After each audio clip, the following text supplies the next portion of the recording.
I thought I would read a book to you today. Now, I know it's not Thursday, and we usually do our book stories on Thursday, but books aren't just for a Thursday, are they?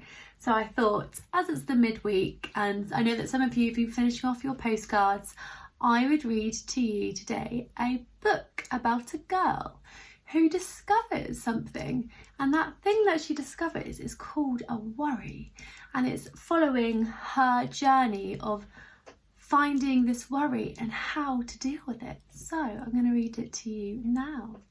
So the book I'm going to read to you today is called Ruby's Worry, and it's written by Percival. Now, you might have come across this author before, and you might already have read some of his books. You might have some books of his on your shelf. You might have even read this book, but today I'm going to read to you Ruby's Worry, and the author is, can you remember? Percival. Ruby loved being Ruby. She loved to swing up high. Can you see how she's looking? She's looking so happy, isn't she? Ruby loved being Ruby, and she loved swinging up high. And she loved to explore wild, faraway places. Sometimes she even went all the way to the very bottom of the garden. Ruby was perfectly happy. She looks really happy, doesn't she? I like going on adventures too. And where did Ruby go on hers? To the bottom of the garden. But, she was perfectly happy until one day she discovered a worry. It wasn't a very big worry. Well, it's quite small, doesn't it? It looks quite harmless. How do you think Ruby is looking now? She looks a bit different from the beginning of the book when she was looking really happy. How do you think she's looking on her face, her facial expression now? In fact, the worry was so small that at first Ruby hardly noticed it. But then the worry started to grow. Can you see how Ruby is looking now? Maybe if I bring it up closer. Can you see? And the worry is starting to grow. Each day, this worry got bigger and bigger. It just wouldn't leave Ruby alone. It was there at breakfast staring at her over the cereal box, and it was still there at night when she cleaned her teeth. The funny thing was that nobody else could see Ruby's worry, not even her teacher. So Ruby pretended that she couldn't see it either. Look how Ruby's looking now. She's looking very different to what she was looking at the beginning of the book. Oh no. Ruby tried to carry on as if everything was normal, but it wasn't.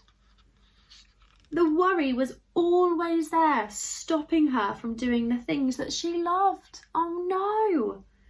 Can you remember at the beginning of the book, Ruby really loved swinging on the swings really high. And now this worry has grown. It's stopping her from doing what she loves. Ruby wondered if the worry would ever go away. What if it didn't? What if it stayed with Ruby forever? That's really worrying. And Ruby didn't realise it, but she was doing the worst thing you could ever do with a worry. She was worrying about her worry. Oh no, poor Ruby. She's not thinking about her worry, and she's not telling anybody. She's just thinking about it and worrying about her worry. Now the worry was enormous. It could barely fit in the kitchen at tea time. It filled up half the bus on the way to school. Oh goodness me, it's enormous. And it took up the whole rows at the cinema. The worry became the only thing that Ruby could think about, and it seemed like she would never feel happy again. Look how big the worry has grown. Oh no. Then one day, something unexpected happened. Ruby noticed a boy sitting alone at the park, and he looked how she felt. He looked sad. And then she noticed something else too. Hovering next to the boy, could it be? It's a worry. Can you see the boy? He's sat there feeling really sad. That's how Ruby's feeling.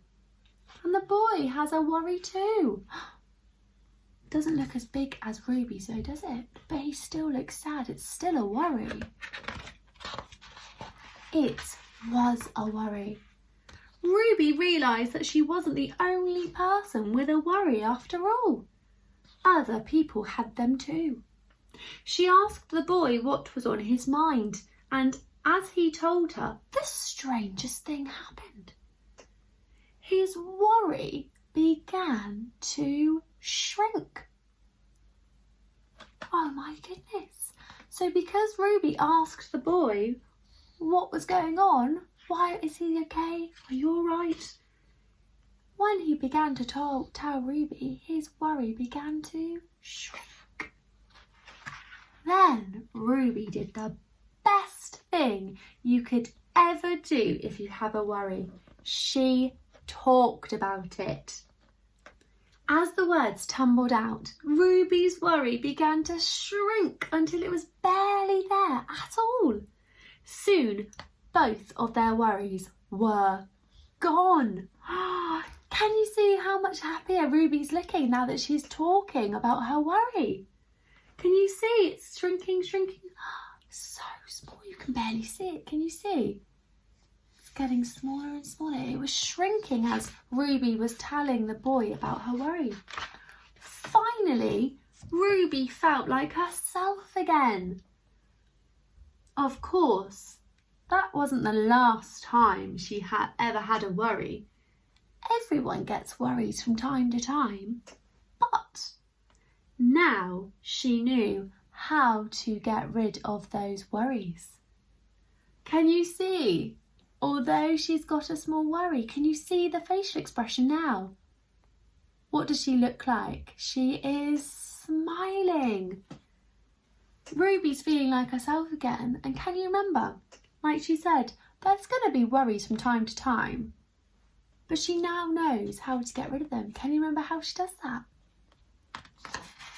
She talks about her worries, and guess what? They never hung around for long. What did you think about Ruby's worry? I hope you enjoyed the book. And also, kiddos, it's really, really important, isn't it, to think about what we're worrying about and to talk about it, because can you remember right at the start, Ruby was happy, she was smiling, she was feeling like our happy monster, wasn't she? She felt calm, she felt happy, she was, what did she say? Ruby loved being Ruby. But something happened, didn't it? All of a sudden, they just come from nowhere. A tiny, tiny worry creeps into Ruby's life. And then she starts to get a little bit worried, doesn't she?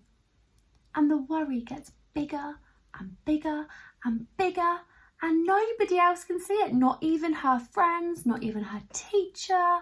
She has this worry and it's getting enormous. And then, because Ruby doesn't discuss about her worry, she keeps it bottled in. She doesn't tell anybody. Ruby starts to feel really quite sad, doesn't she? So this tiny, tiny worry that was barely there. Can you remember? She was eating an ice cream and it was barely there. She couldn't really see it. She just ignored it. It started to get enormous. And then she started to do the worst thing, didn't she? Can you remember? She started to worry about her worry. And the best thing about a worry, it doesn't matter if you think it's a tiny, tiny worry, because even tiny worries, like Ruby's worry, can get massive. It can get enormous. And the best thing you can do with worries, like I said, even if they're tiny, is to talk to somebody about your worry. Did you know that? Can you remember in the story, Ruby started to talk about it and the worry started to shrink away. And you can get a worry about anything. And just because you think your worry is tiny, like I keep saying, doesn't make it any less important. So children, I hope you enjoyed Ruby's worry. And do make sure, if you have even the tiniest little worry, that you make sure you talk to your friend or your adult, or if you're in the classroom, you can talk to a teacher or another adult who's in the classroom. And make sure that if you're feeling even the smallest little bit of worry, if you're feeling like our worry monster, that you go and discuss your worry. So it is now your free time. There is a bit of movement, because movement's always good to help our brain and to help ourselves feel happy and energized. Did you know that movement is really, really good? The more you move, and if you do lots of exercise, it releases these happy endorphins that makes you super happy. So movement is always really, really important, which is why I like to do lots of Les Mills or some yoga in the classroom. And if it's a nice sunny day, make sure you're getting outside and doing a run around. So you can either go and do Les Mills, or you can do another activity. Maybe you'd like to do the activity you did yesterday, or you might want to practice your ball skills or your hula hooping or skipping. And then it is your free time. I have got a little activity. You don't have to do it, but it's a lovely creation you can make with some glitter and some water and oil, and you just need to put it in a bottle. And it's a calming little kind of glitter jar, I suppose, and it really helps to just calm ourselves down. We have some in the classroom. If you're in the classroom, you might be able to go and see them, but they're by the window by the fine motor activities. So enjoy your free time. Remember Ruby and her worry, and even if you have the smallest little worry, make sure you go and talk about it, and so that we can make you feel like our happy monster again.